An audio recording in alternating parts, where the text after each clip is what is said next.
Doctor Swapnil Patil ji, Jalgaon, Maharashtra. Radhe Radhe महाराज जी, आपके चरणों में कोटि कोटि प्रणाम।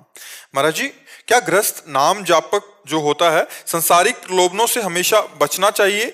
जैसे कि नया घर लेंगे ऐसी अंदर इच्छा आती है, नई गाड़ी लेना है, तो इससे बच के गृहस्थ जीवन। नहीं, इसमें ये देखना है प्रवृत्ति मार्ग में हमारे पास जैसे धन है और हमें लगता है नया घर निर्माण करें, कर लीजिए, लेकिन कर्जा लेके करें इस पर आप विचार कीजिए। या कोई हम घूस लेकर के बनाएं, कोई अधिकारी पद में है या ऐसा है, अधर्म के द्वारा प्राप्त किए हुए धन से तुम कभी सुख शांति प्राप्त नहीं कर सकते। यदि धर्म पूर्वक कमाया हुआ धन है और मन में आता है कि परिवार के सुख के लिए नया मकान ले देते हैं, ले लेना चाहिए। परिवार को तीर्थ याटन कराना है या कहीं रिश्ते नाते में जाना, एक गाड़ी ले लेते हैं, पैसा है, कर लेना चाहिए। महाराज जी, विषय ऐसा है कि अगर कुछ नया लेना है तो उसमें चिंतन ज्यादा हो जाता है, तो ऐसा लगता है कि अपन मार्ग से भटक रहे हैं। नहीं, उसका चिंतन इस तरह से करना है कि हमारी ड्यूटी है परिवार सुख के लिए। तो जैसे हम ठाकुर सेवा में लगे तो सोचते हैं इत्र अच्छे से अच्छा श्री जी को लगाए, अमुक से अमुक अच्छा भोग लगाए। और जैसे हमारे को पोशाक दिखाई जाती है कि ये श्री जी के लिए मंगला की पोशाक ठीक रहेगी, नहीं नहीं, ये श्री जी लायक नहीं है, हटाओ इसको, हाँ ये श्री जी लायक है। तो जैसे हम श्री जी के लिए अच्छी अच्छी वस्तुएं चयन करते हैं, तो ऐसे ही आपका पुत्र है, पत्नी है, माता है, पिता है, परिवार है, ये आपकी सेवा है। उनके सुख के लिए आप अपने सुख की प्रधानता न रखें, उनके सुख की प्रधानता रख करके करें, तो ये भजन बन जाएगा। उनमें भगवान विराजमान। अगर हमारे पास बढ़िया घर है तो हम अपने परिवार को सुख दे सकते हैं, ये बुद्धि। लेकिन बेईमान और अधर्म भाव नहीं होना चाहिए कि हम बेईमानी से कमाकर अधर्म के भाव, ऐसा नहीं होना चाहिए। यदि हमारी सामर्थ्य है तो हम अपनी सामर्थ्य के अनुसार अपने परिवार को सुख दें और धर्म पूर्वक कमाएं, इसमें कोई भक्ति में बाधा नहीं है। अपनी विलासिता का ध्यान रखें, अपनी विलासिता के लिए धन का दुरुपयोग ना करें। परिवार के सुख के निमित्त से किया हुआ वो भजन माना जाएगा। लेकिन जहां लक्ष्य है अंदर के चिंतन का, अपनी विलासिता का, देखो कुछ लोग होते हैं धन कमाकर विलासिता में, जैसे मदिरापान कर रहे हैं, पराई स्त्रियों के प्रति गलत पैसे का प्रयोग कर रहे हैं, और नाना प्रकार के अन्य जो वो सब नहीं, कमाए हुए धन से दैवे। कभी कभी किसी शराब पीने वाले भाई से पूछा कि आप कितने शराब पी जाते हैं? 100-200 के तो पी जाते होंगे। बोले 1000 की पी जाते हैं। हम कहा अब बताओ, अगर 1000 रुपये का आप फल फूल सब्जी लेकर घर जाओ और सबको पाओ तो कितना परिवार सुखी होगा। आज के बाद कसम खाओ कि शराब नहीं पिएंगे। तो धन का वो दुरुपयोग है और ये धन का सदुपयोग है। तो उस धन का सदुपयोग करते हुए परिवार को भगवत भाव से मानते हुए नाम जब किया जाए तो हमारी भक्ति में कोई बाधा नहीं है। हाँ, हम अपने लिए जब कपड़ा खरीदेंगे तो कम पैसे वाला सोचेंगे, लेकिन जब पत्नी के लिए खरीदें बहुत अच्छा खरीदे जो खुश हो जाए, बेटे के लिए अच्छा सा, माता पिता के लिए अच्छा सा अच्छा, अपने काम चल जाएगा, अपना काम चल जाएगा। अपने लिए जब विलासिता की बात आवे तो उसमें विवेक प्रयोग करें। ये अपना क्या, अपने तो भगवान के भक्त हैं, अपने को तो पता है सब नौटंकी नाटक माया का है, लेकिन वो लोग सुखी हो जाएंगे, वो हर्षित हो जाएंगे, तो उनके लिए वो विषय हम कर देते हैं, अपने निरपेक्ष रहते हैं। जैसे जो कम से कम अपना खर्चा बनाते हैं और उनके लिए अच्छी से अच्छी व्यवस्था करते हैं, ये सेवा बन जाएगी। उनके लिए जो योग्य है वही करना है, उनकी मांगों को हमेशा पूरा नहीं कर सकते। हाँ, मांगों की तो किसी की भी पूरा नहीं किया जा सकता, क्योंकि मांगे तो बहुत बड़ी है, बहुत बड़ी है। नहीं, मांगे तो बहुत बड़ी है। अगर एक सोने की जंजीर पहरा दो तो फिर हीरे का हार चाहिए तो मांग तो बढ़ती चली जाएगी। लेकिन जैसे मांग करने वाले हैं जो अपने प्रिय, देखो मांग करने वाले जो प्रियजन हैं उनके सामने अपनी परिस्थिति खोल के रखनी चाहिए, जिससे उनका द्वेष न बढ़ने पावे।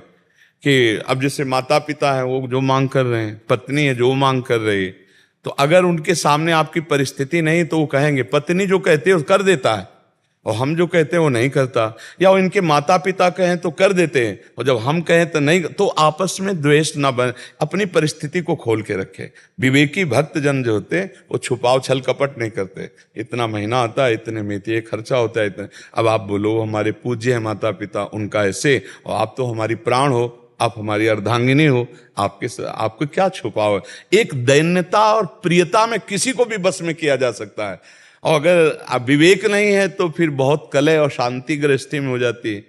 धन्य है वो घर जिसमें झगड़ा ना होता हो, है नहीं। विवेक पूर्वक परिवार को संभाल के चले, वो बहुत बड़ा विद्वान बहुत बड़ा ज्ञानी, बहुत बड़ा भगत है जो अपने परिवार को संभाल ले। देखो संत भगवान के बल से समाज को संभाल देते हैं। आपके परिवार में 4-6 लोग होंगे तो आपकी भक्ति इतना तो रंग लावे कि 6 लोगों में प्रेम पैदा कर दे, 6 लोगों में शांति रहे, 6 लोगों में झगड़ा न रहे। संतों को तो देखो लाखों में झगड़ा नहीं होने देते, लाखों में अशांति नहीं होने देते। ऐसी भक्ति का तो आप ऐसी भक्ति करें कि आपका परिवार शांत रहे, झगड़ा न करे, प्रसन्न रहे, उचित धर्म की कमाई से उचित कामनाओं की पूर्ति करते हुए उनमें भगवत भाव करते हुए आप भगवान को प्राप्त हो सकते हो। भगवत प्राप्ति कोई कठिन कार्य नहीं है। कठिन कार्य है गंदे आचरणों को छोड़ पाना। जब उनको नहीं छोड़ पाते तो कह देते भगवत प्राप्ति बड़ी कठिन है। गंदे आचरण छोड़ दो, सहज जीवन में भगवत प्राप्ति हो जाएगी। नाथ सकल संपदा तुम्हारी, मैं सेवक समेत सुतनारी, नाम जप भगवत प्राप्ति पक्की।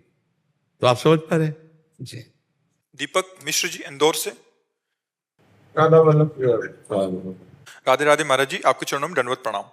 महाराज जी, मैं पिछले 1 वर्ष से YouTube के माध्यम से आपसे जुड़ा हूं। तब से नित्य आपके एकांतिक वार्तालाप एवं सत्संग का श्रवण करता हूं। आपसे भगवान नाम जप की महिमा सुनकर पिछले 1 वर्ष से प्रभु श्री राम जी के नाम का अधिक से अधिक जप करने का प्रयत्न कर रहा हूं। महाराज जी, मेरा प्रश्न है कि गुरुदेव भगवान की नाम जप में निरंतरता एवं प्रभु के नाम में प्रियता क्यों नहीं हो रही? कृपया उचित मार्गदर्शन करें। देखो, प्रभु के नाम में प्रियता इसलिए नहीं हो रही कि भोगों में कहीं ना कहीं हमारी सुख बुद्धि बराबर बनी रही पीछे से। अब भी अंदर से देखो, सुन सुना के हमें लगता है कि भगवान के नाम से हमारा कल्याण हो जाएगा, हमारी कामनाओं की पूर्ति होगी, लेकिन नाम का कोई स्वाद नहीं है, नाम का कोई आनंद भी नहीं है। और भोगों का आनंद मन अनुभव कर चुका है, उसके लिए किसी के प्रमाण की जरूरत नहीं। हमारे शास्त्र कह रहे हैं कि भोगों में दुख है, पर मन अनुभव कर रहा है सुख, इसलिए वो भोगों का चिंतन तो स्वाभाविक कर रहा है। और भगवान का चिंतन जबरदस्ती कराना पड़ता है। अगर भगवान का चिंतन जबरदस्ती ना कराओ, छोड़ दो, तो भोगों का ही चिंतन करेगा। और आप जबरदस्ती कराना का प्रयास करो तो बीच बीच में भाग भाग कर भोगों का चिंतन, क्योंकि मन का स्वभाव बन चुका है कि भोगों का चिंतन करने से, भोगों को भोगने से सुख मिलता है। ये बैठ गया है हमारी बुद्धि में। एक ही है जिसे 4 कहा गया है। निश्चय करने के कारण बुद्धि कहा गया, संकल्प विकल्प करने के कारण मन कहा गया, और चिंतन करने के कारण चित्त कहा गया, और क्रिया को स्वीकार करने के कारण अहंकार कहा गया। इसे अंतःकरण चतुष्टय कहते हैं। पूरे डिपार्टमेंट में खराबी हो गई है। हमने स्वीकार कर लिया कि मैं पुरुष हूं, मैं भोगूंगा। मन ने संकल्प कर लिया कि भोगों में सुख है। बुद्धि ने निश्चय कर लिया कि अवश्य तुम जो कह रहे हो वही है। तो अब चिंतन उसी का बन रहा है। अब पूरे डिपार्टमेंट को बदल दे सो महात्मा, सो भगवत प्राप्ति। अब इसीलिए कठिन पड़ रहा है। पहले स्वीकृति बदले तो बात जल्दी बन जाए। स्वीकृति बन गई है कि जैसे मैं पुरुष हूं, तो पुरुष शरीर है ना कि मैं। जो मैं तत्व है वो न जाने कितनी योनियों में भ्रमण करते हुए चला आ रहा है। ऐसे इस योनि में आए, ये भी शरीर छूट जाएगा, अगला फिर शरीर आएगा, फिर शरीर को मैं मान लेगा, बार बार जन्म, बार बार मरण। तो स्वीकृति एक बार ये हो जाए कि शरीर मैं नहीं हूं, ये शरीर मुझे प्रयोग के लिए मिला है। आप स्पष्ट देखिए, आपके प्रयोग की ये वस्तु है, ना कि आप हैं। शरीर आप नहीं है, क्योंकि कहते हैं वो निकल गया जो इसमें रह रहा था। अब शरीर में क्या, जैसे कोई पधार जाता है, घर के लोग रोते हैं तो कहते हैं भाई अब मत रो, जो थे वो तो चले गए। तो मतलब शरीर नहीं था वो कुछ था अलग। वही आप हैं जो आत्म तत्व है, जो भगवद अंश है। अब ये ज्ञान जब तक नहीं होगा तब तक भजन में मन नहीं लगेगा। जब भजन में महत्व बुद्धि आ जाती है, भजन में सुख बुद्धि हो जाती है, तो फिर चैन नहीं पड़ता, फिर रात दिन भजन होने लगता है। अभी प्रयास करके करना पड़ेगा। जैसे दवाई कड़वी, लेकिन मुझे ये पता चल गया कि इस दवाई से मेरा रोग नष्ट हो जाएगा, तो हम डॉक्टर पर विश्वास करके दी हुई दवाई पर वो जैसा हमें बोला वैसा हम उसका प्रयोग करने लगते हैं। ऐसे सद्गुरु वैद्य वचन विश्वासा और संयम या न विषय का आशा, सद्गुरु रूपी डॉक्टर को बात मान ले, परहेज जो वो बता रहे हैं वो परहेज कर ले और दवा खा ले तो निश्चित भवरोग से निकल जाएगा। एक साथ में कई देवता याद आते हैं, कोई बात नहीं। के प्रति मन स्थिर कैसे करें? हाँ, पहली बात तो ये समझना है कि हमारा मलिन मन संसार का चिंतन छोड़कर कम से कम भागवतिक तो करने लगा ना। वो हनुमान जी का करे, राम जी का करे, श्याम जी का करे, शिव जी का करे, देवी जी का करे, गणेश जी का करे, सत हैं, सब भगवत स्वरूप हैं। गंदा चिंतन छोड़कर कम से कम अच्छा चिंतन तो बनने लगा। अब ये अच्छा चिंतन अपने आप आगे ठीक हो जाएगा, चलने दो। ऐसा सबके जीवन में होता है, ऐसा सबके जीवन में। तुम्हें कुछ नहीं करना, बस सत चिंतन करते रहो। जब मन आवे तब राम जी का भजन करो, जब मन आवे तब श्याम जी का भजन करो, जब मन आवे बर इधर का दैवी संपदा का। तो सत चिंतन के प्रभाव से जब असत चिंतन हटेगा तब आसक्ति होने लगेगी, और आसक्ति कईयों से नहीं होती। फिर एक कोई ऐसा उभरेगा उनमें से जिसमें आपका मन चपक जाएगा कि अब तो गणेश जी के सिवा हमारा कोई नहीं, अब तो शिव जी के सिवा हमारा कोई नहीं, अब तो राम जी को हम छोड़ नहीं सकते चाहे प्राण निकल जाए, अब तो कृष्ण जी को हमने, वो आएगा आगे चलकर। अभी चलते रहो, जैसे चल रहा है ऐसे ही चलाते रहो, क्योंकि अगर युद्ध करना शुरू किया तो अभी विजय तो मिली नहीं उससे, वो ये भी छोड़ देगा और पीछे पीछे हट जाएगा। उसको बहुत प्यार से लगाना जाता है। देखो, नाम जप की हम आपको पद्धति बताते हैं। जैसे हमें एक आदेश मिला कि आप ये नाम जप करो, अब मन उसमें लगता नहीं, मन की चाल है। अब मन कह रहा हम राधा बोलेंगे, हम कृष्ण बोलेंगे, हम राम बोलेंगे, हरि बोलेंगे, तो बोलो राधा कृष्ण हरि राम, राधा कृष्ण हरि राम। अब वो राजी हो गया ना, अब उसको जपो। अब आप एक दिन देख लेना वो राधा ही राधा में डूब जाएगा। उस समय उसको काटना नहीं चाहिए कि नहीं उनको, उन्होंने तो कहा राधा बोलो हम हरि जप, नहीं। बात समझो, इस समय हमारी सबसे पहली शर्त है मन को संसार के चिंतन से हटा के प्रभु में लगाना। फिर प्रभु के जिस नाम रूप में रुचि प्रकट करें प्रभु, गुरुदेव, आचार्य देव, वो अपने आप हो जाएगा। अभी पहले से फंसाओ, नहीं सोचना, नहीं सोचना। इस बात को बहुत गंभीरता से आप लोग पकड़ लीजिए। आना एक में है, लेकिन अभी हम अनेक में फंसे हैं, तो इसको अनेक में फंसाते हैं। असत अनेक से हटाकर सत अनेक में फंसाते हैं। वो अनेक में भी एक ही है। इसको विविध नामों का, ये चूंकि एक में लगना नहीं चाहता तो इसको विविध नामों में फंसाते हैं। कभी स्तोत्र पढ़ रहे हैं, कभी ये नाम जप कर रहे हैं, कभी वो नाम जप कर रहे हैं। तो धीरे धीरे पवित्र तो पहले हो, और जहां पवित्र हो तो फिर एक जगह लग जाएगा। और जैसा आप बोलते हैं गुरु जी एकांतिक में, ये बहुत दुष्ट स्वभाव का है। कभी कभी तो इतना प्रसन्न हो जाएगा कि ऐसा लगेगा कि पूरे सुबह से लेकर शाम तक भगवान नाम जप ही करते रहो। बिल्कुल। और कभी कभी थोड़ी सी प्रतिकूल परिस्थिति आ जाएगी, थोड़ी सी, तो हृदय अंदर से एकदम जलन उठेगी। फिर चिल्लाएंगे राम राम राम राम राम, फिर धीरे धीरे। पर इसमें यह देखना है कि उस जलन को सह जाना है। अगर सह गए, टूटे नहीं, तो आपकी भूमिका बढ़ने लगेगी हृदय की। अगर टूट गए तो फिर आपको उसी क्लास में पढ़ना पड़ेगा। सहना बहुत बड़ी मतलब साधना है। सहत सहत बाढ़े भगति ग्रहतन गुरु हितगार। जो सहने लगा उसके अध्यात्म की भूमिका बढ़ने लगती है। बस ये बात हमारी ध्यान रखना। विपत्ति, दुख, निंदा, अपमान, उपहास, ये हमारी भूमिका बढ़ाने वाला पावर देंगे। अगर सह गए तो आपकी भूमिका बदल जाएगी, अध्यात्म की भूमिका की ऊंचाई पे आ जाओगे। अगर टूट गए, बुरा मान गए, उसको गाली दे दी, लड़ गए, तो चलेगी वही साधना, पर अभी भूमिका नहीं बदलेगी। इसलिए हमको अगर अच्छे क्लासों में जाना है तो हमको ये तैयारी करनी कि जब हमारी निंदा हो, जब विपरीत परिस्थिति आवे, जब कोई प्रतिकूलता आवे, तो मुझे भगवान में स्थित होकर उसे सह लेना है, जवाब नहीं देना है। तो वो आगे आपकी भूमिका बदल देगा। बस ये बात समझना है। इसीलिए बड़े बड़े समर्थ संत होते हुए भी अपमान, निंदा, मारपीट भी सह गए, कभी हाथ नहीं उठाया, क्योंकि अध्यात्म की ऊंचाई पे चढ़ना है, ये शर्त है। गुरुजी यही नहीं हो पा रहा है अभी। नाम जब करते रहो, जब लोभ बढ़ जाएगा ना, तब फिर बात बन जाएगी। जैसे कि ये सब लोग आपको गाली देंगे, अपमानित करेंगे, विपत्ति आएगी, तुमको परम पद प्राप्त करना है और चुपचाप सर झुका के निकल जाना है, किसी से लड़ना नहीं, किसी से झगड़ना। तो जब परम पद का लोभ हो जाएगा, भगवान के दर्शन का, भगवत प्राप्ति का, तो आप सह जाएंगे। अगर मैं बोला तो फिर मेरी स्थिति नहीं बदलेगी, मुझे स्थिति बदलना है, मुझे काम, क्रोध, लोभ, मद, मोह से ऊपर उठना है, तो मुझे सहना पड़ेगा। इसलिए सहना है, राधा राधा राधा राधा, फिर सह जाएंगे। अभी लोभ नहीं जगा है, भगवत प्राप्ति का लोभ नहीं जगा, अभी दिव्य आनंद की प्राप्ति का लोभ नहीं जगा, इसलिए हम ये बुरा मानते, सह नहीं पाते हैं। हाँ, तो इसलिए हमें सहना पड़े। बस परमार्थ में तो यही, जहां आया हम देख लेंगे, तो तुम जो देखने निकले थे वो तो नहीं देख पाओगे और गिर जाओगे मार्ग से। और प्रश्न ऐसा आता है परमार्थ का कि प्रश्न बन के नहीं आता, वो ऐसी घटना बन के आता है कि हम ये समझे नहीं पाते कि हमारे सामने प्रश्न आया है। परीक्षा में पास होना है, ये बात विपत्ति, निंदा, अपमान, तिरस्कार, ये इस मार्ग के प्रश्न है और इनका उत्तर मौन दिया जाता है। आपको जो गाली दे रहा है, मुस्कुराया, चल दिया, वो आदमी दिमाग से समझ पावे कि है क्या चीज, इसको गाली दे रहे हैं, अपमान कर रहे हैं, कुछ बोल ही नहीं रहा, बस आप पार हो गए। और वो जो कर रहा है तो उमा क्षमा सापौते भारी, अपने कर्म जाए अपकारी। जैसे ये सोचे कि कोई नीच पुरुष है और गाली दे रहा है, अगर हम नहीं बोले तो बढ़ता चला जाएगा, ऐसा नहीं है।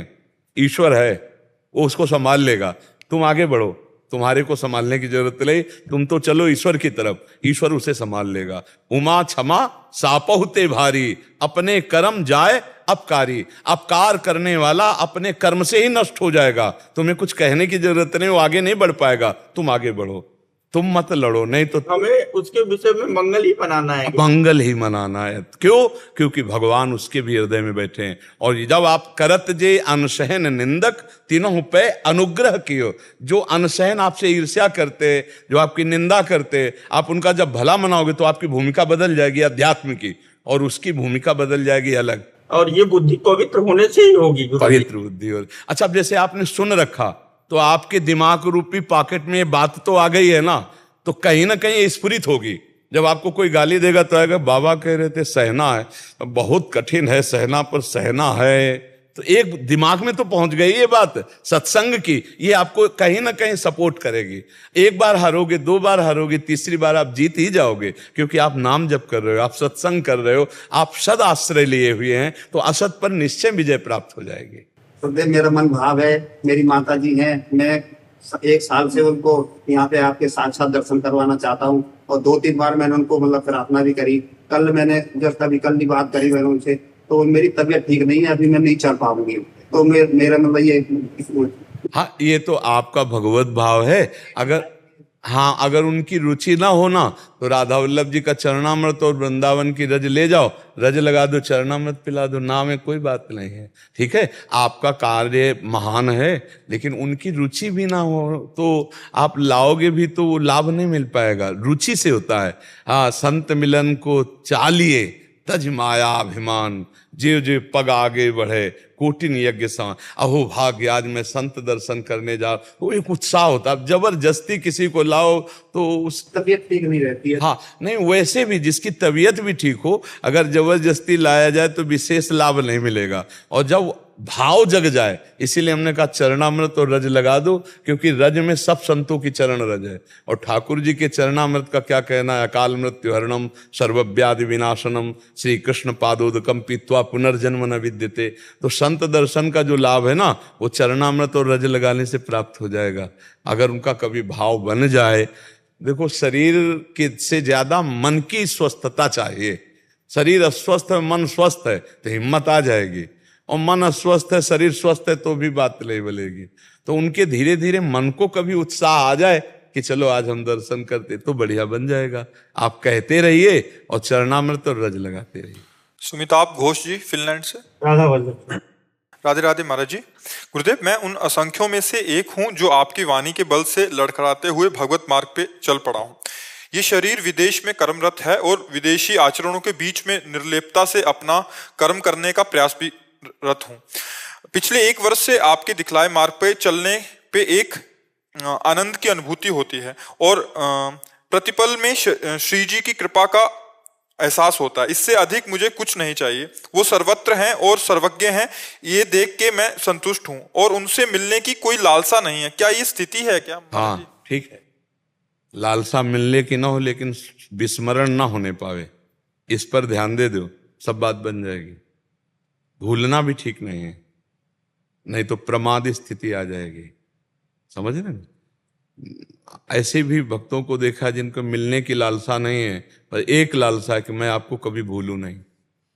हे नाथ, आप मिलो न मिलो सर्व समर्थ, मैं आपके योग्य हूं कि नहीं ये भी पता नहीं, मिलना चाहते हो कि नहीं ये आपके ऊपर, लेकिन मैं आपको भूलूं नहीं, ये इसमें कोई गुंजाइश नहीं होगी कि भजन हो रहा है तो हो रहा, नहीं हो रहा तो ठीक, फिर तो प्रमाद माना जाएगा।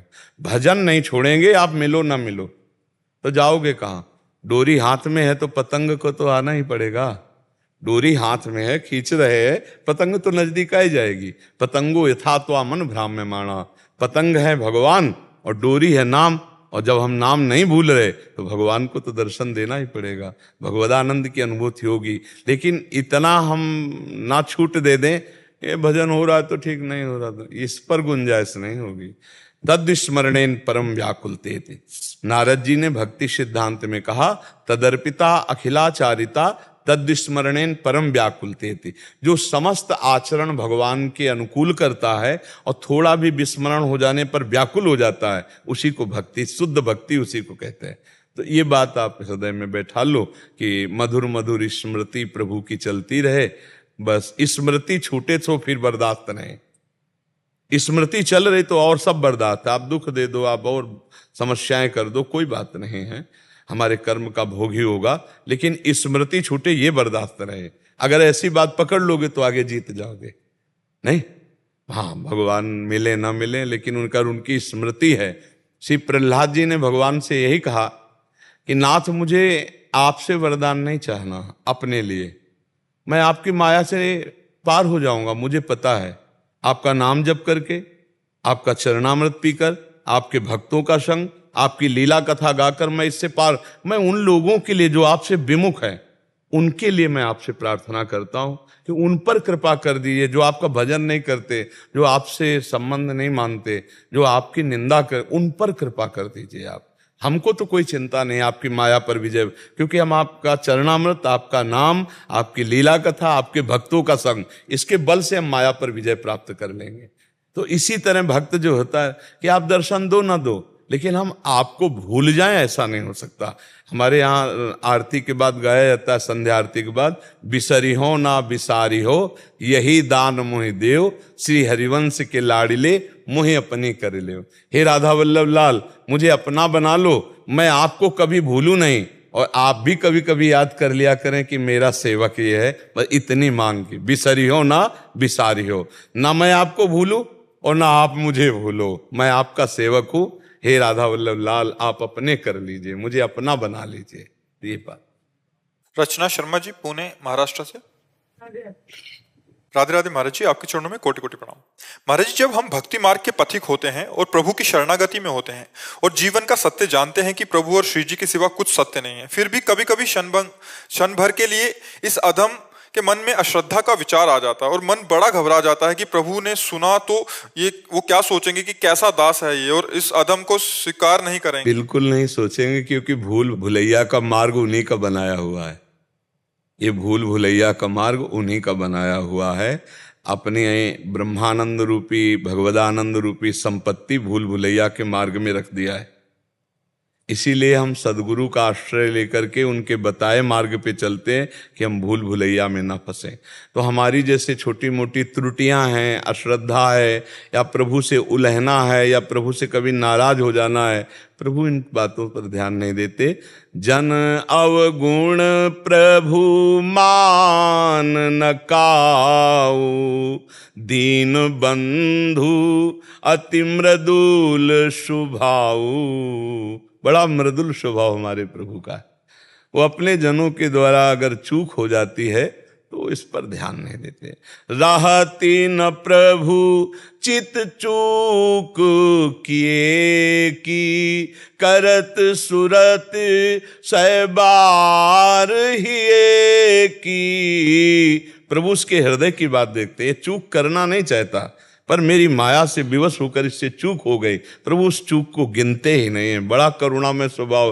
नहीं, भगवत प्राप्ति किसी को न हो, सबके जीवन में ऐसी बात आती, कभी वो प्रभु से नाराज हो जाता है। जैसे छोटा बच्चा गिरा, माँ दौड़ के उठाई, तो माँ से नाराज होता है कि गिरने पर उठाने आए हो, जब मैं गिरने जा रहा था उस समय मुझे क्यों नहीं पकड़ लिया। ऐसे भक्त नाराज होता है। कहाँ थे उस समय जब मेरे अंदर विकार आकर मुझे नष्ट कर रहा था मेरे स्वामी। प्रभु से ही वो नाराज हो जाता है, कभी प्रभु से लड़ जाता है। तो ये जो बातें हैं, जैसे छोटा बच्चा माँ के बाल पकड़कर खींच रहा है, नाराज हो रहा है, तो माँ हंस देती है, नादान बालक है, माँ हंस दे। ऐसे ही हम प्रभु के सामने तो नादान है ना, हम कभी प्रभु से नाराज भी हो सकते हैं, हम कभी प्रभु से मान भी कर सकते हैं, क्योंकि प्रभु के सिवा हमारा कोई नहीं, तो फिर हमारा जो भी व्यवहार होगा प्रभु से ही होगा। तो इसलिए ये सोचना कि हमारी थोड़ी अश्रद्धा हो गई या थोड़ी नाराजगी हो गई या थोड़ा हम प्रभु के प्रति कड़वे हो गए तो प्रभु नाराज हो जाएंगे, नहीं, ऐसा नहीं है। हमारे प्रभु का स्वभाव ऐसा नहीं है, बहुत करुणामय स्वभाव है, बहुत करुणा। विमुख भये निमिषहु न अकृपा, जब चितए तब वैसे। सूरदास जी महाराज कह रहे, प्रभु की तरफ पीठ कर लिया, संसार की तरफ कुछ गलती हो गई हमसे, अब डर करके जब प्रभु की तरफ देखा तो वैसे मुस्कुराते मिले, वो कभी नाराज नहीं मिले। विमुख भये निमिषहु न अकृपा, जब चितए तब वैसे। इसलिए गोस्वामी जी कह रहे, मुझे पता है प्रभु मूर्ति कृपा मई है, कृपा के सिवा और हमारे प्रभु। अरे दूध में विष लगा के मारने जा रही है बाल गोविंद को, तो उसके ऊपर कृपा करके परम पद देते हैं। तो हम तो कहीं ना कहीं प्रभु को दुलार कर ही रहे हैं, कहीं ना कहीं प्रभु के आश्रित हैं। वो हमारी छोटी मोटी गलतियों पर नाराज होने वाले नहीं, हमारे प्रभु को ऐसे रिस नहीं आता है जल्दी, वो तो बहुत कृपालु है। रिस करके जिन्होंने प्रभु पर प्रहार किया उनको तार दिया प्रभु ने, परम पद दे दिया। हम अपने प्रभु के स्वभाव को जाने, उनकी करुणा को जाने तो गुस्सा भी नहीं आएगी और अश्रद्धा भी नहीं होगी। सुमन जी कनाडा से। राधे राधे गुरुजी। गुरुजी, सारी उम्र गुरु नहीं धारण किया, गुरु के बिना ज्ञान नहीं, गुरु धारण जरूरी है। अगर घर वाले गुरु नहीं धारण करने देते, सत्संग में नहीं जाने देते, टीवी पर गुरु वचन नहीं सुनने देते, तो कैसे गुरु को धारण किया जाए? गुरु बिना अब जैसे आ गई हो गया, अंदर नाम जप करो, जो राम कृष्ण हरि राधा जो नाम आपको प्रिय, बस किसी से कहने की जरूरत नहीं। भाई अंदर आप क्या चला रहे हो ये कौन जान रहा है? और सब साधन का फल यही है, अंदर मधुर मधुर स्मृति। सब साधन कर यह फल सुंदर, प्रभु पद पंकज प्रीति निरंतर। अंदर ही अंदर राधा राधा राधा। अब कौन जान रहा है कि हम अंदर क्या चिंतन कर रहे हैं? परिवार बाहरी क्रियाओं से रोक सकता है, लेकिन अंदर के चिंतन से तो कोई नहीं रोक सकता। और अंदर का चिंतन ही भगवत प्राप्ति कराता है, अंदर के चिंतन की बात है। समझ गए? आज से भ्रम छोड़ो कि मैंने गुरु नहीं किया, भगवान श्री कृष्ण सबके गुरु हैं। अंदर ही अंदर भजन करो, बाहर कोई लक्षण मत धारण करो वैष्णव के, परिवार विरोध है। अंदर ही अंदर नाम जप करो, अब बस इसी से कल्याण, मानव जीवन व्यर्थ ना जाए। अगर अंदर नाम चल रहा है सब बढ़िया हो गया। आप कंठी नहीं बांधे, आप तिलक नहीं लगाए, आप भगवान का भजन करें तो भगवान देख रहे हैं ना मेरा है। कंठी बांधे हैं, तिलक लगाए, मनमानी गंदे आचरण कर रहे हैं तो भगवान देख रहे हैं ना मेरा नहीं है, ये विषय भोगों में लगा हुआ। वेशधारी हरि के उर्शालें, वेश भगवान का है, आचरण बुरे हैं तो भगवान को दुख पहुंचता है। और आपने कोई वेश नहीं धारण किया, लेकिन हृदय से आप पुकार रहे हो मेरे कृष्ण, मेरे प्राणनाथ, मेरे प्रीतम। मैं खुलकर आपको गा नहीं सकती, खुलकर आपकी कथा नहीं सुन सकती, नाथ मैं जैसी भी हूं आपकी। हो गया काम, हो गया। भगवान को आर्त भाव से पुकारो, सब बात बन गई। हाँ मुकेश जी ममता से कैलिफोर्निया। राधे राधे। राधे राधे महाराज जी, आपके चरणों में कोटि कोटि प्रणाम। महाराज जी, सूरत और नीरत आत्मा की दो शक्तियां हैं, सूरत सुनने की, नीरत देखने की। हमारा मन हर समय बोलता है। महाराज जी, जब आप श्री कहते हैं कि कुछ भी बुरा काम करते हुए अंदर से एक झीनी सी आवाज आती है जो हमें रोकती है बुरा काम करने से, तो क्या ये आवाज मन की होती है या आत्मा की? अगर मन मैला है और हमें प्रेरित करता है कि गलत इसी में भगवान बैठे हुए, हमारी बुद्धि में भी भगवान है। जब भगवान प्रेरित करते हैं तो सुमति को प्रेरित करते हैं। ये कुमति विषयाभिलाषिणी बुद्धि, सुमति भगवत कृपा युक्ति बुद्धि। विभीषण जी रावण से इसका परिचय बता रहे, कह रहे सुमति कुमति सबके उर रहाई, नाथ पुराण निगम अस कहाई। जहां सुमति तहां संपत्ति नाना, जहां कुमति तहां विपत्ति निदाना। तो उर कुमति बसी विपरीता, सीता जी का हरण करके आए, भगवान राम से विरोध करते हो, राक्षसी भाव का पोषण करते हो, तुम्हारे अंदर कुमति जागृत हो चुकी है। सुमति उपदेश करती है, सुंदरमति, उस सुमति में भगवत प्रदत्त शक्ति होती है, वो भगवान की। ये गलत है, ऐसा मत करो, ऐसा नहीं करना चाहिए। पर मन कुमति का सहयोग लेकर, कुमति कौन? जो मन के अधीन होकर भोगों में विचरण कर रहे। सुमति कौन? जो मन के विरोध में खड़ी होकर सतमार्ग में चलाना चाहती है। पर वो इतनी क्षीण हो चुकी है कि वो धीरे से बोली कि गलत है, आपने नहीं माना, अब दोबारा नहीं बोलेगी। अब आपको सलाह दे देगी, चोरी करनी तो ऐसे से ऐसे जाओ, ऐसे से ऐसे जाओ, और जब पिटोगे तब फिर वो बोलेगी कहा था कि मान जाओ, गलत है। फिर वो धीमे से बोलेगी, तो वो पश्चाताप करता है, यार कहा तो सुना तो था, हृदय में मेरे तो मैं आया था कि गलत, पर मैं कैसे फंस गया, कैसे, वो फिर परेशान होता है। तो जो सुमति है वो भगवत स्वरूप है, वो गुरु स्वरूप है। इसीलिए कहते हैं सबके हृदय में गुरु बैठे हैं, अखंड मंडलाकारम व्याप्तमेन चराचरम, वही गुरु बैठे सुमति देते रहते हैं, पर हम उनकी बात नहीं मानते। इससे सुमति की जो सुमति से जो प्रेरणा आती है वो मन में आती है या आत्मा की तरफ से आवाज आती है जो अंदर से? नहीं, देखो आत्मा तो आपको हम बता रहे हैं निर्लेप निर्विकार है ना, उसमें कोई आवाज है ना, उसमें कोई चेष्टा है। जो आत्मा है वो पावर है, वो एक विशिष्ट पावर है, अनंत बलशाली, अनंत ज्ञान समुद्र, अनंत वैराग्य। अपनी जो आत्मा है वो साक्षात भगवत स्वरूप है, वहां कोई क्रिया नहीं, वो निष्क्रिय है, वो एक है, वो चैतन्य है। ये जो आती है बुद्धि में आती है, बुद्धि में प्रकाश है, बुद्धि निश्चय करने वाली होती है। और जो कुमति जिसकी कुसंग के कारण जोर हो गई तो गलत निश्चय करती है, और जिसकी सुमति जोरदार हो गई सत्संग के कारण तो कुमति को दबाकर अपना शासन करने लगती है। आत्मा की आवाज नहीं होती, वो सुमति कुमति की प्रेरणाएं हैं, उनको समझना है। बुद्धि का कार्य निश्चय करना, मन का कार्य संकल्प विकल्प करना, और चित्त का कार्य जो संकल्प विकल्प निश्चय हुआ उसका चिंतन करना और स्वीकृति करना, ये अहम का कार्य है। मैं ये करूंगा, मैं ये नहीं करूंगा। मलिन अहंकार हर चीज में वो है, मलिन अहंकार स्वीकृति दे देगा कुमति का। और अगर पवित्र अहंकार हुआ है, पवित्र अहंकार दासत्व का होता है, मैं तो प्रभु का दास हूं, मैं वैष्णव हूं, मेरे द्वारा क्या ऐसा होना चाहिए? नहीं, पर मन तो कह रहा है, मुझे अच्छा भी लग रहा है कि ऐसा करूं, पर ऐसा नहीं करूंगा क्योंकि मैं भगवान का दास हूं। जब तक मैं भगवान से नहीं जुड़ा था तब तक हो गया, अब तो नहीं होगा। अब तो सत्संग से जुड़ गया हूं, संतों से जुड़ गया हूं, अहम पवित्र हो रहा है, अब वो निर्णय नहीं। बुद्धि की तरफ से प्रेरणा आती है बस। तो महाराज जी, जब आपने कहा आत्मा, जैसे अभी आप जी ने बोला कि आत्मा शुद्ध है, पवित्र है, निर्लेप है, आप उसी के साथ आप जी जब कहते हैं कि अहंकार विमूढ़ आत्मा, तो उसका फिर इसका क्या मतलब है कि आत्मा के ऊपर हाँ, अब आप इसको ये समझना है कि जैसे शीशा रखा है तो हम दो हो गए और शीशा हटा दो तो हम एक हो गए ना।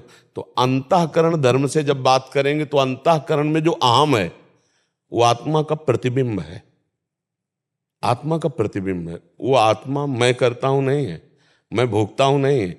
उसी अंतःकरण अहम में तदात्म हो जाने के कारण, शुद्ध आत्म तत्व का ज्ञान न होने के कारण जीव पुनरपि जननम पुनरपि मरणम, क्योंकि कर्ता और भोक्ता भाव को स्वीकार कर रहा है, तो मूल आत्मा वहां का आ गया जहां अहंकार, समझो सब पूरा श्लोक देखो, आत्मा को नहीं कहा जा रहा, अहंकार विमूढ़ात्मा कर्ता हमिति मन्यते, ये किसको कहा गया? अहंकार को। जो देहाभिमान है, जो अंतःकरण धर्म में अहंकार है, वहां मूढ़ता छा गई बुद्धि में, क्योंकि वो अपने को कर्ता और भोक्ता भाव में लिया हुआ, तो वहां विमूढ़ आत्मा कहा गया। अंतःकरण को भी आत्मवत बोला जाता है, क्योंकि हम अपने स्वरूप को भूल करके मन बुद्धि चित्त अहंकार, 5 ज्ञानेंद्रियां 5 कर्मेंद्रियां, इनको अपना पूरा स्वरूप समझ लेने लगे। तो आत्मा का भ्रम, जैसे दर्पण सामने रखा हो तो हम दो दिखाई देते ना, तो अब अपने को हम भूलकर दर्पण में देखें तो हम ही तो हैं, कोई दूसरा थोड़ी, मतलब देह भाव में। अब आत्म स्वरूप में जो अंतःकरण में तेज पड़ रहा है, जो पावर चल रहा है, वो अपने से ही तो चल रहा है। अब जब दृष्टा भाव में घसीट के आवे तो इन चारों का सुधार हो जाए, अपने आप सुधार हो जाए। पर हम तो तन्मय इसमें ना, मैं ये देखना चाहता हूँ, मैं सुनना चाहता हूँ, मैंने भोगा, मैं भोगूंगा, यही विमूढ़ता है। तो अब वो आत्म स्वरूप का विस्मरण किए हुए अंतःकरण धर्म अहंकार, ये विमूढ़ आत्मा किसको कहा गया? अहंकार को।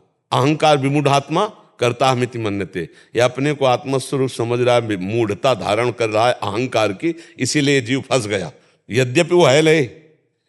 जैसे हम उदाहरण दिया कि एक आदमी रिक्शा चलाता है, जब उसको बोलो रिक्शा तो खड़ा हो जाएगा ना, क्या वो रिक्शा है क्या, खड़ा हो गया। लेकिन उसकी तन्मयता रिक्शा में है तो खड़ा हो गया। और वही जब कुछ दिन पैसा कमा करके टैक्सी लिया, फिर उससे बोलो रिक्शा तो नहीं खड़ा होगा, अब टैक्सी बोलो तो खड़ा हो जाएगा। तो क्या टैक्सी है क्या वो? ऐसे ही जो विमूढ़ आत्मा है वो इसमें फंसता चला गया, अंतःकरण धर्म से फंस गया। इस फंसने को हटाने की बात पूरी गीता जी में कही गई है, इसी को समझना है। तो महाराज जी, जैसे अंदर से एक आवाज आती है कि हर चीज को इतना ज्यादा ना हम भूलते जाएंगे, जैसे हर चीज भूलते जा रहे हैं, रोज का हमारा वो विस्मरण होता रहता है, 2 हफ्ते पहले क्या खाया, 2 हफ्ते पहले क्या पहना। तो अगर ऐसी बहुत बार ख्याल आता है कि इतना हर चीज को दुनिया के ध्यान देने की जरूरत नहीं, ये तो हम भूलते ही चले जाएंगे और खत्म हो जाएंगे एक दिन, तो ऐसी सोच ठीक है या? हाँ, तो एक चीज तो याद रखनी है ना, हरिशरणम, भगवान का नाम, भगवान की शरणागति, ये तो याद रखनी ना। तो ये रोज का रोज जो भूल रहा है, ये तो बड़ी कृपा है भगवान की कि डिलीटर पहले से लगा दी मशीन। अगर डिलीट ना होती तो हम जिंदा जलते। 9 महीने गर्भ में माँ के रहे, कितना दुख रहा। अगर वो हमें याद हो, हमारी हालत खराब हो जाए, याद करके हालत खराब हो जाए, ऐसे थे। और एक झिल्ली और लिबलिबा पदार्थ सब घड़े, तो उसी के बीच में कीड़े की तरह, इधर मूत्राशय मलाशय के बीच में होता है गर्भ। अब आप विचार करो कितना कष्ट था। ये भगवान की बड़ी कृपा है कि हर कष्ट भुलवाते जाते, डिलीट करवाते जाते, अपने आप माया डिलीट। तो ये बड़ी कृपा है। अगर हमें पूर्व जन्म की सब याद हो ना, तो हम जल जाएं, अभी इतना कष्ट हो जाए हमको, इतने परेशान हम हो जाएं। जो एक बात केवल भूलना नहीं है, वो हम भूलते रहते हैं, और जो याद नहीं कर रहा है वो हम याद करते रहते हैं। यही महाराज जी, वो लड़ाई इतनी तेज होती है कि आखिर में कभी कभी हम नाम को भूल जाते हैं और गलत दिशा में चले जाते हैं, कभी कभी नाम की तरफ जीत जाते हैं, गलत दिशा से रुक जाते हैं। हाँ, ये अभ्यास है, लेकिन अगर हम दृढ़ अभ्यास कर ले तो धीरे धीरे नाम चलने लगेगा। भगवान ने इसको भी गीता में कहा, अभ्यास योग युक्तेन चेतसा नान्यगामिना। हम ऐसा अभ्यास करें कि हमारा चित्त कहीं जाए ना। देखो, पहले बिल्कुल नहीं लगता था, फिर धीरे धीरे लगने लगा, अब ज्यादा लगने लगा है, अब कम जाता है। इसका मतलब हम कब्जा करते जा रहे हैं अपने मन पे। एक दिन ऐसा आएगा बिल्कुल नहीं जाएगा, हमें अभ्यास करते रहना है जी। दिनेश सिंह जी, राधे राधे। गुरुदेव, आपके चरणों में कोटि कोटि प्रणाम। गुरुदेव, मैं बहुत पापी इंसान हूँ, मुझे लगता है कि मुझसे पापी कोई इंसान होगा ही नहीं। महाराज जी, मुझसे इतने पाप हो चुके हैं कि मैं उन पापों को अपने मुख से वर्णन नहीं कर सकता। लेकिन जब से आपको सुनना प्रारंभ किया है, मेरे जीवन में अनेक बदलाव आए हैं। मैं पिछले नवंबर से आपको सुन रहा हूँ, तब से सारे नशों से मुक्ति मिल गई है। गुरुदेव, मैं बिना माला के प्रतिदिन श्री राम जी का भजन करता हूँ। ये पता नहीं कि कितना करता हूँ, पर जब से आपको सुना है तब से तीसरी बार वृंदावन आऊं। बस ये वासना अंदर से खत्म नहीं हो रही, इसका कोई उपाय? हो जाएगी, हो जाएगी। जितना नाम भगवान अंदर प्रवेश करते जाएंगे, जगह भरती जाएगी, वासना हटती जाएगी। ये वासना रूपी पानी अपने आप निकलता जाएगा। जब ठोस राम नाम अंदर चलता जाएगा हृदय में, वो हृदय भगवान के नाम से पूर्ण होता जाएगा, सारे विकार निकल जाएंगे। आपको चिंता नहीं करनी, चिंतन करना है। हाँ, ये दुर्वासना सदैव जो जीव को आकर्षित करती रहती है, जब तक भगवत साक्षात्कार नहीं होता तब तक ये बनी रहती है। ये बहुत लंबी तक चलेगी, इसलिए घबराना नहीं, नाम जप करते रहना और भगवान के आश्रित रहना, तो उनकी कृपा से सब ठीक हो जाएगा, सब बढ़िया हो जाएगा। दुर्वासना हमको अब घसीट नहीं सकती, ये विश्वास करो, हम भगवान की शरण में हैं। भगवान की ये जब कभी दुर्वासना बढ़े, तत्काल ध्यान करो, मैं भगवान की शरण में। ए दुर्वासना, अब तो मुझे नष्ट नहीं कर सकती, क्योंकि मैं हरिश शरणम, मैं भगवान की शरण में हूँ। और सीम की चाप सके को तासु, बड़ रखवार रमापति जासु। भगवान जिसके रखवारे हैं उसको ये दुर्वासना क्या बिगाड़ पाएगी। मस्ती लाओ, भगवान के चरणों की शरणागत। काम के कारण थोड़ा सा नियम नहीं बन पाता, जैसे सुबह देखो, भगवान को सबसे ज्यादा स्मृति प्रिय है। स्मृति तो सोते जा, तो बस फिर हम जो भी कार्य कर रहे हैं, गृहस्थी में बैठकर भजन करने का समय ना मिले तो कोई शोक का विषय नहीं।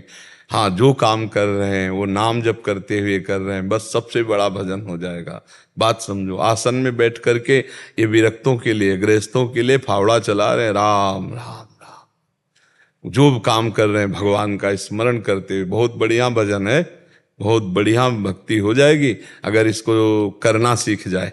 एक एक कवल में राधा राधा, ये पता नहीं, लेकिन ये तो परमानेंट नहीं, अभ्यास करते रहो। हाँ, और सबसे बढ़िया धन्यवाद है कि आप अपने जीवन को सार्थक कर रहे हैं। बुरे आचरण छोड़ दिए, गंदी बातें छोड़ दी, अब आपका जीवन पवित्र हो रहा है, आप भगवान की तरफ बढ़ रहे हैं, धन्य हो जाएगा जीवन। नहीं तो फिर वही सूकर कुकर की योनियों में जाना पड़ता है। पक्का समझो, जो मनुष्य देह प्राप्त करके असत आचरण करता है उसकी दुर्गति। जो न तरे भव सागर अस समाज नर पाए, स्वत्य निंदक मंदमति आत्महनन गति जाए। वो आत्महत्यारा अपना उद्धार कर नहीं पाया मनुष्य देह में, और उसकी दुर्गति होगी। अगर आप नाम जप कर रहे हो, फिर शरीर छूट जाता है, और अगर कमी रह गई है तो अगला जन्म ऐसे कुल में होगा जहाँ भगवान की भक्ति का वातावरण होगा, और जन्म से ही भगवान की भक्ति में बढ़कर भगवान को प्राप्त कर लोगे। इसमें घाटा नहीं होगा। पर जो भजन ही नहीं करते, गंदे आचरण करते, उनका जीवन व्यर्थ जा रहा है। तो सत्संग उनके जीवन को सार्थक कर रहा है। हम तो ये कह रहे हैं, अगर 5 मिनट भी पूरे दिन में भजन करने लगा कोई, तो जीवन के शुभ की शुरुआत कर दी। 24 घंटे में 5 मिनट बोला राधा राधा कृष्ण कृष्ण हरि हरि, उसने जीवन में मंगल बीज बो दिया। अब उसका अमंगल जो है वो नष्ट होना प्रारंभ हो जाएगा। 5 मिनट। और कहीं कोई चलते फिरते उठते बैठते नाम जप कर रहा है तो क्या कहना, सा तरत सा लोकान तारेते। नाम जापक भक्त अपने आप को तार देता है, अपने परिवार को तार देता है, अपने कुल को तार देता है, और कह रहे हैं लोकान तार्यति, वो लोक के लोक को तार सकता है। मम भक्ति युक्तो भुवनम पुनातु, भुवन का भुवन पावन कर सकता है। इसलिए खूब भाव से नाम जप करते रहो, वासना की चिंता मत करो, उपासना में लगो, वासना अपने आप नष्ट हो जाएगी। उनकी एक परेशानी, बहुत विकट समस्या आती है कि भजन जैसे ऑफिस कार्य में रहते हैं, जब ऑफिस कार्य में जो डॉक्यूमेंट्स वगैरह का कुछ भी काम, और उस समय जब चलता है या किसी से वार्तालाप होती है, तो उस समय भजन अचानक से रुक जाता है, और फिर अचानक याद आता है तो एक साथ कई सारे नाम, जैसे भगवान का जो नाम जप करते हैं, भगवान राम राम राम राम राम राम, जितना देर याद आया, कोई आसपास नहीं है। वाचिक, जैसा कि आप बताए हैं, नाम जप की पद्धति वाचिक, उपांश और मानसिक। तो ये जैसे राम राम राम राम राम राम राम राम राम राम राम, आसपास कोई नहीं है, राम राम जितना अधिक से अधिक बनता है आपस में या कहीं एकांत में, तो ये क्या उचित? बहुत बहुत उत्तम, बहुत उत्तम। हाँ, और जब हम बात करते हैं तो हमने जो अभ्यास किया कि जैसे हम आपको एकाग्रता पूर्वक देख रहे हैं, आपसे बात कर रहे हैं, तो हम आपके मुखारविंद में राधा नाम लिख रहे हैं। आपसे बात कर रहे हैं, लेकिन हमारा लेखन चल रहा है राधा राधा, हमारी स्मृति में नाम चल रहा है, और बात आपसे कर रहे हैं हम। हमारे मन में इतनी सामर्थ्य होती है कि वो 2 बातों को एक साथ संभाल सकता है। आप देख लीजिए, 2 मंत्र एक साथ चला सकते हो आप, एक लिखित और एक वाचिक। आप वाचिक बोलो राम राम और लिखो राधा राधा, दोनों काम एक साथ हो जाएंगे। आप देख लो, अभी करके देख लो। इतनी सामर्थ्य मन में है कि 2 काम एक साथ कर सकता है। आप देखो ना करके, लिखो आप राधा मस्तक में, बोलो आप राम, अभी देखो राम राम राम राम राम राम राम, वो चल रहा है राधा राधा राधा राधा। जैसे हम भजन भी कर रहे हैं, विषय चिंतन भी हो रहा, दोनों एक साथ हो रहे हैं ना। आप देखो ना इसकी, तो उसी सामर्थ्य का हम सदप्रयोग कर लेते हैं। हम बात कर रहे हैं तो इतनी बड़ी बुद्धि में ताकत है कि हम आपकी बात सुनेंगे और आपकी बात का उत्तर देंगे, लेकिन हमारा जो विषय चिंतन वो चल रहा है राधा राधा। हम आपको गौर से देखते हैं और लेकिन आपको नहीं देख रहे, आपके मुख में हम राधा नाम लिख रहे हैं। तो हमारा भजन भी चल रहा है और हमारी वार्ता भी हो रही है। तो वार्ता निकृष्ट नहीं हो सकती क्योंकि सत चिंतन चल रहा है। तो ये गुरुजी, ये तो पीएचडी की स्थिति हो गई। पर हमको पीएचडी, हाँ, पर हमको पीएचडी मानकर उसे छोड़ना नहीं है, हमको चलना उसी में। देखो क्या है कि इसमें बड़ा भयावह विषय यह है कि कल सुबह तक हम जीवेंगे कि नहीं जीवेंगे हमें भरोसा नहीं। हमको इतनी जल्दी अपनी स्थिति सुधारनी है कि हमें भगवत प्राप्ति हो जाए। अब मान लो हम आपसे बात कर रहे हैं, हो सकता है आपको सांसारिक बात करनी पड़ती हो, हम तो भागवतिक बात करेंगे, बाबा जी हैं, और आप सांसारिक ऑफिस में बात करोगे और उस समय आपका भगवान का चिंतन नहीं, वो अचानक ऑफ हो गया। जीवन बिल्कुल समझो जैसे बिजली ऑन ऑफ हो जाए, बता गया, एक सेकंड में चला जाता है। अब वो हमारा सेकंड बहुत हानिकारक हो जाएगा। अंतःमति सुगति। अब हमें ये जो भजन किया ये हमें उन्नति में पहुंचाएगा, लेकिन हमको एक जन्म तो लेना होगा ना। और अगर हमारा उसी समय चिंतन चल रहा है राधा और शरीर छूट गया, तो चिंतन के कारण हमें भगवत प्राप्ति हो जाएगी। तो इसलिए हमको प्रयास इसे इस विषय में नहीं टालना कि अभी मैं काम में हूं और मुझे जो आप बात बता रहे हो तो पीएचडी के नहीं, आप पीएचडी में अभी चल सकते हो, क्योंकि आप ज्ञान समुद्र भगवान के अंश हो। आप अगर उसको आगे के लिए टाल दो, तो भाई धीरे धीरे अभ्यास से सब होगा, लेकिन धीरे धीरे होगा, तो वो धीरे धीरे में कहीं हमारी चूक ना हो जाए, बहुत लंबा समय चला जाएगा। जी अवश्य इस पर अभ्यास करेंगे, ऐसे स्वीकार किया जाता है। फिर स्वीकृति में जब हमारी दृढ़ता हो जाती है तो चलने लगेगा। हम इसीलिए कहा अभी चेक करके देखो, आप मुख से बोलो राम और बिल्कुल भावना में लिखो राधा, एक साथ चलता रहेगा। मुख से बोलो राधा राधा राधा राधा राधा राधा राधा और माथे पे लिखो श्याम श्याम श्याम श्याम श्याम। अभी दोनों काम एक साथ चल रहे, देखो ना, करके देखो, चल रहा है ना। ये सामर्थ्य है, जागृत करो, आपके अंदर बहुत बड़ी सामर्थ्य है। आप व्यापार करते हुए, आप ऑफिस में बैठे हुए, आप किसानी करते हुए, आप घर के काम करते हुए बहुत बड़ा साधना कर सकते हैं, बहुत बड़ी साधना। अब क्या है, मन को इतना भार पड़ जाता है कि वो कहता है नहीं नहीं नहीं, मुझे ऐसा, मुझे नहीं, थोड़ा मुझे छोड़ो, मनोरंजन में छोड़ो, थोड़ा मुझे विषय, क्योंकि विषयी मन भगवदाकार होने में बड़ी बाधा पहुंचाता है। तो हमको दो तरह से इसको वश में करना है, एक तो दुलार भी करना है और एक शासन भी करना है। केवल शासन करते रहोगे तो आपका साथ नहीं देगा, और केवल दुलार करते रहोगे तो आपको भ्रष्ट कर देगा। इसको दुलार भी करना है और शासन करना है। जैसे धर्मयुक्त ये बात मांग रहा है, चलो वृंदावन चलते हैं, घूम आते हैं। हाँ, इस हफ्ते में समय मिलने पर अवश्य सागर, आज समोसा चटनी खाते हैं। हाँ बिल्कुल ठीक है, हम मंगाते हैं, भोग लगाते हैं, ठाकुर जी को पवाते हैं।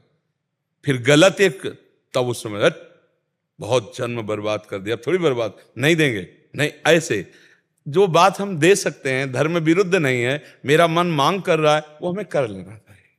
कि आज खीर पकौड़ी पाई जाए, आज ये किया जाए, आज ये पाया जाए, हाँ ठीक है, कोई बात नहीं, क्योंकि धर्म विरुद्ध नहीं। हम ठाकुर जी को भोग लगाएंगे, हमारे पास व्यवस्था है, हम गृहस्थ हैं, हम उसे पा लेते हैं। धर्मयुक्त भोग अगर मांगे तो इसको दे देना चाहिए, और अधर्म की तरफ जाए तो इसे डांट लगा देना चाहिए, वहां शासन करना चाहिए। तो ये धीरे धीरे आपके वश में होने लगेगा। जैसे आपने जितना इसको फंसा लिया नाम में, अब अगर आप छोड़ना चाहो तो इसको भी बुरा लगने लगेगा मन को, यार नहीं यार, इसे हम नहीं छोड़, समझ रहे हो ना। आप देखो जितना इसे सत में लगा दिया, अब वो उतना उतरना नहीं चाहेगा, लेकिन जितना उतरा हुआ है चढ़ना भी नहीं चाहेगा। अब उसको फुसला के चढ़ाना है, और अगर चढ़ा ले गए फिर ये भगाए भी नहीं भागे, विषय रखा है फिर भी भोगने की इच्छा नहीं होगी इसकी। ये बहुत काम का मतलब हमारे लिए मन है, ये बहुत पावरफुल है। बस इतना आप समझ लो, जैसे एक बलवान अंधा आदमी हो, उसको जो पकड़ा दे वो ऐसा पकड़ेगा कि छुटाना मुश्किल हो जाएगा। तो हमने इसको विषय भोग पकड़ा दिए, असत आचरण पकड़ा दिए, तो बहुत जोर के पकड़ लिया है। अब छुटाना चाहते तो अगर छुड़ा के इसे भगवान पकड़ा दो तो ऐसे ही पकड़ लेगा जैसे विषय पकड़ा है।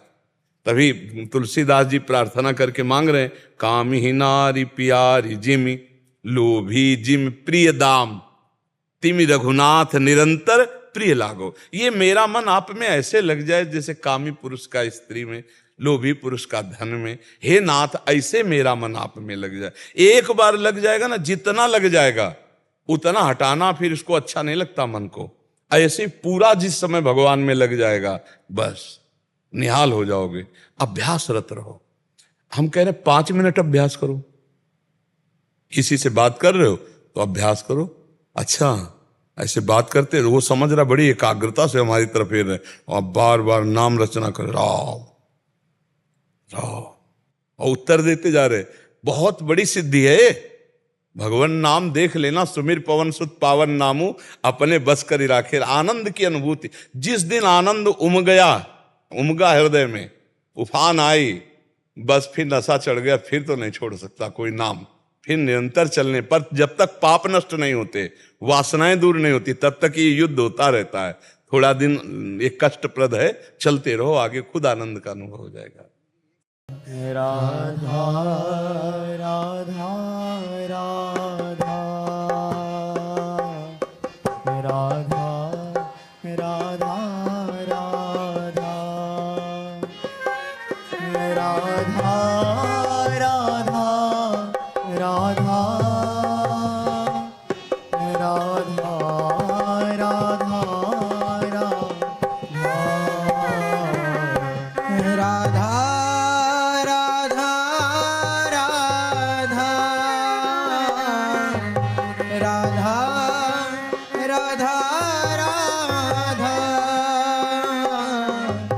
राधा राधा